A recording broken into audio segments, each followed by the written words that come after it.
इन दिनों असम के मशहूर सिंगर जुबीन गर्ग की देश भर में चर्चा हो रही है। जुबीन की मौत के बाद उनका हर कोई चाहने वाला स्तब्ध है और हैरान भी।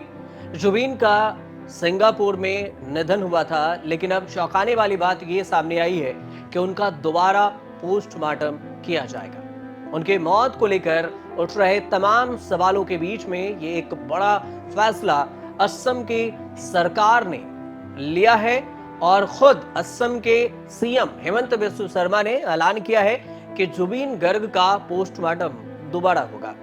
क्यों होगा, इसके पीछे की कहानी क्या है, पूरी जानकारी आपको इस वीडियो में बताते हैं। बीते 19 सितंबर को अचानक जुबीन गर्ग की मौत की खबर सामने आई और खबरों के मुताबिक सिंगापुर में स्कूबा डाइविंग के दौरान एक एक्सीडेंट में उनकी मौत हो गई थी। इसके बाद मौत पर कई सवाल उठ रहे हैं। मुख्यमंत्री हेमंत शर्मा ने कहा कि दूसरा पोस्टमार्टम जनता की मांग नहीं है, बल्कि कुछ अतिवादी तत्वों की मांग है और हमने उनकी पत्नी की सहमति से इसे कराने का फैसला किया है और हम जुबीन को लेकर कोई विवाद पैदा नहीं करना चाहते और इसलिए ये फैसला लिया गया है। अब बात यह है कि 52 साल के Zubeen north east India festival के लिए सिंगापुर गए थे और 20 सितंबर को होने वाले कॉन्सर्ट से एक दिन पहले 19 सितंबर 2025 को जुबिन स्कूबा डाइविंग के लिए समंदर में उतरे थे, लेकिन समंदर की डुबकी जानलेवा साबित हुई और अलग अलग थ्योरी चल रही है कि उन्होंने लाइफ जैकेट नहीं पहनी थी। असम के सीएम हेमंत बिस्व शर्मा ने भी इसका दावा किया था। पत्नी गरिमा सैकिया के दावे के मुताबिक एक बार डाइविंग करके वो याट पर लौट आए थे और दूसरी बार डाइविंग लगाने पर हार्ट अटैक आ गया।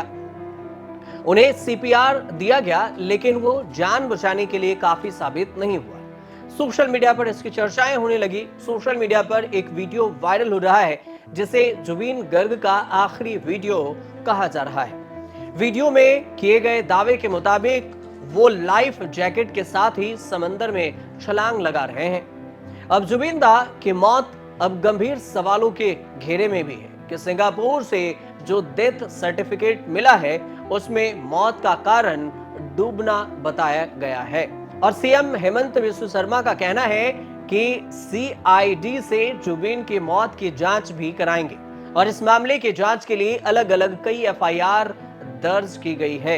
हालांकि जुबीन दा की पत्नी नहीं चाहती हैं कि उनके मौत को लेकर हल्ला मचता रहे। उन्होंने वीडियो जारी करके ये अपील किया कि इस मामले में दर्ज सारी एफआईआर वापस ले ली जाए। जुबीन की अंतिम विदाई सुकून से होनी चाहिए।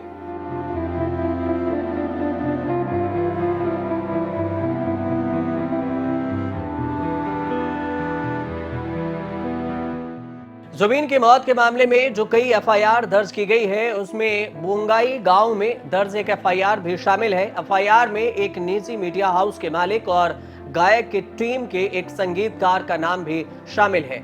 इससे पहले नॉर्थ ईस्ट इंडिया फेस्टिवल के मुख्य आयोजक श्याम कानू महंथा और गायक के मैनेजर सिद्धार्थ शर्मा के खिलाफ भी मामले दर्ज किए गए थे। इसके अलावा सीआईडी इन सभी लोगों के बयान दर्ज करेगी जिन्होंने एफआईआर दर्ज कराई है और उस हिसाब से आगे का कदम भी उठाएगी। अब खबर यह है कि असम पुलिस की एक टीम सबूत इकट्ठा करने के लिए सिंगापुर जाएगी। जुबीन गर्ग के पार्थिव शरीर को जब असम लाया गया तो आखिरी दर्शन करने और श्रद्धांजलि देने हजारों लोग घरों के बाहर निकल आए और तब से जन सैलाब थमने का नाम नहीं ले रहा। अंतिम संस्कार से पहले भोगेश्वर बरुआ स्टेडियम को रात में भी अंतिम दर्शन के लिए खुला रखना पड़ा। जुबीन अपने पीछे म्यूजिक के दुनिया में इतना कुछ छोड़ गए हैं कि कभी कोई कह नहीं सकेगा कि अलविदा। पत्नी गरिमा सैकिया के दुख का अंदाजा कौन ही लगा सकता है। वो पति के पार्थिव शरीर से लिपटकर फूट फूट कर रोई और गरिमा सैकिया 2002 में जुबीन के लाइफ में आई। गरिमा भी क्रिएटिव फील्ड से ही थी। कॉस्ट्यूम डिजाइनर गरिमा असमी रीजनल और सिनेमा में एक्टिव रही हैं। असम में जुबीन और गरिमा मोस्ट एडमायर्ड कपल में गिने जाते हैं। जुबीन जब शोहरत की हर बुलंदियों को छूते रहे, तब गरिमा लो प्रोफाइल रहते हुए भी घर, परिवार और प्रोफेशनल लाइफ को संभालती रही। जुबीन के पिता का उम्र 85 साल है और उनके हालात ट्रैवल करने की नहीं थी और इसलिए अंतिम संस्कार कहां हो, ये असम सरकार ने परिवार पर छोड़ा, जिसे गुवाहाटी में अंतिम संस्कार करने का फैसला किया गया। सरकार ने अंतिम संस्कार के लिए 10 बीघा जमीन भी अलॉट किया और 3 दिन का राजकीय शोक भी रखा है। जुबीन गर्ग असम से ताल्लुक रखते हैं और असम में प्यार से इन्हें जुबीन दा कहा जाता है। ब्राह्मण परिवार से हैं, जन्म के समय तुरा में थे और बचपन और जोर हाट में बीता। मोहनी मोहन ठाकुर असम के मजिस्ट्रेट थे इनके पिता और पेन नेम कपिल ठाकुर लिखते थे। माँ और बहन भी सिंगर थी। 2002 में इनके जो सिंगर बहन थी उनका कार एक्सीडेंट में डेथ हो गया। म्यूजिक वर्ल्ड में जुबीन दा बनने वाले जुबीन गर्ग हमेशा से जुबीन गर्ग नहीं थे। उनका नाम दुनिया के महान म्यूजिशियन जुबीन मेहता के नाम पर जुबीन बोर ठाकुर रखा गया। परिवार ने गोत्र के नाम पर जुबीन गर्ग कर दिया। फिर जुबीन गर्ग म्यूजिक में ऐसा सिग्नेचर और ऐसा ब्रांड बना जो दुनिया आज तक इनकी दीवानी है और आगे भी दीवानी रहेगी। जुबीन ने स्कूलिंग तो ठीक से कर ली, लेकिन बीएससी करते करते समझ आया कि वो साइंस के लिए नहीं, सिर्फ सिंगिंग के लिए बने हैं। इसके बाद ग्रेजुएशन ड्रॉप करते हुए उन्होंने खुद को सिंगिंग के लिए समर्पित कर दिया। 3 साल की उम्र में माँ से सीखना शुरू किया। 11 साल तक तबला सीखा पंडित रोबिन बनर्जी से और क्लासिकल म्यूजिक की बारीक तालीम से जुबीन को निखार मिला और 19 साल की उम्र में 1992 में रिलीज पहले ही म्यूजिक एल्बम अनामिका ने पूरे नॉर्थ ईस्ट को जुबीन का दीवाना बना दिया। कुछ तो बात थी कि उन्होंने अपनी म्यूजिक एल्बम के टाइटल का नाम अनामिका रखा। इसके अलावा माया, आशा, पाखी, ऋतु जैसे भी एल्बम उनके आए। असमी गाने में अपना मुकाम हासिल के बहुत बाद जुबीन ने बॉलीवुड के तरफ रुख किया। 1995 से बॉलीवुड फिल्मों में गाने लगे और कई हिट फिल्मों में उन्होंने गाने गाए, लेकिन बिगेस्ट सक्सेस के लिए लंबा इंतजार करना पड़ा। 2006 में अनुराग बसु की फिल्म गैंगस्टर, जो कि कंगना रनौत की पहली फिल्म थी, इसमें गाना था कि या अली और इसी गाने ने जुबीन की दुनिया बदल दी। जुबीन के सारे गाने एक तरफ और या अली से मिला फेम दूसरी तरफ।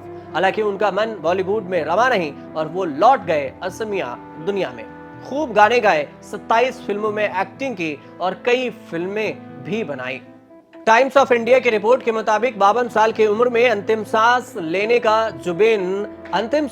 तक जुबीन हिंदी, असमी, बांग्ला समेत 40 भाषाओं में 32,000 गाने गा चुके हैं। जुबीन की पहचान असमिया थी, लेकिन एक दौर वो भी था जब उन्होंने हिंदी गाने के लिए जान की बाजी लगा दी और उस उल्फा ने असम में हिंदी गाने पर बैन भी लगाया जब उन्होंने डेयरिंग दिखाते हुए बिहू फेस्टिवल में हिंदी गाने गाकर ईस्ट से ईंट बजा दी थी। जुबीन जीते जी लिविंग लेजेंड बन चुके थे। 2022 में असम के लोग इतने इमोशनल हुए कि उन्होंने जुबीन की 20 फीट की मूर्ति खड़ी कर दी, जिसका उद्घाटन खुद उन्होंने किया था। जुबीन गर्ग को लेकर आपका क्या कहना है, हमें कमेंट कर जरूर बताएं और हमारी ये रिपोर्ट कैसी लगी ये भी हमें कमेंट कीजिएगा और देखते रहिए न्यूज़ तक।